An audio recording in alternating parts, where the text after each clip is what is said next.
Hello. Hello অসীমদা, কে বলছেন? চাকদা থেকে বলছি। আমরা তো সিএ তে ফর্ম ফিল আপ করবো কি?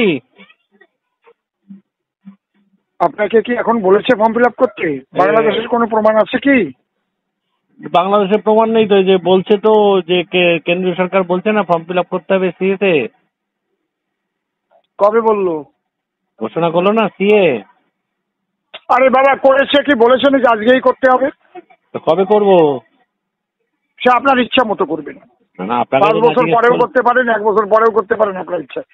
ভোটের যা আগে কাগজ ঘোষণা। চেয়েছে সেই কাগজ যদি আপনার কাছ থেকে করুন। হ্যাঁ, ভোটের আগে।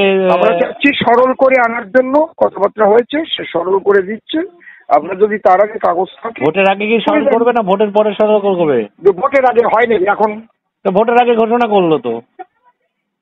করে দিল তো, এখন তো আপনি অবৈধ অনুপ্রবেশকারীটা তো আপনার তুলে দিল না। ও বাবা, ভোটের আগে ঘোষণা করলো, আবার ভোটের পর সে আপনি আমার সঙ্গে এই নিয়ে তর্ক করবেন না। আপনার 15 লক্ষ টাকার মতন গিয়েস হবে না তো? ভোটের আগে যে 15 লক্ষ টাকা অ্যাকাউন্টে ঢুকবে বলেছিল মোদি। সেটা আপনি আপনার ইচ্ছা, আপনি তাহলে বিজেপিকে ভোট দেবেন না? না না, ঘোষণা করলো বা বিজেপিকে ভোট না, দিলেই ঘোষণা করেছে আপনার ইচ্ছা মতো। বিজেপিকে ভোট দিলে সিএ সরল হবে, নাহলে হবে না। নাগরিক আমি তো আর কারো এই ডিলারশিপ। আপনি কবে ফর্ম ফিল আপ করবেন?